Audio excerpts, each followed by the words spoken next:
தமிழ் நல்லா பேசும். அந்த இடத்துல நான் மலையாள பாட்டு பாடிட்டு சரியாகுமா?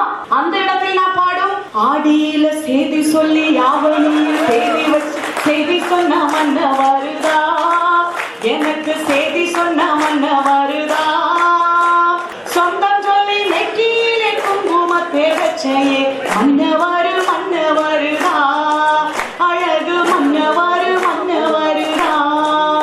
அது பாடும் அந்த அம்மா ஏற்று பாடும். எந்த பாடும்? சேல மேல சேல வச்சு செவப்பு பட்டு நூறு வச்சு ஊரு வச்சு கை பிடிச்சா ஒரே ஒரே உத்தமரு வீர பாண்டித்தே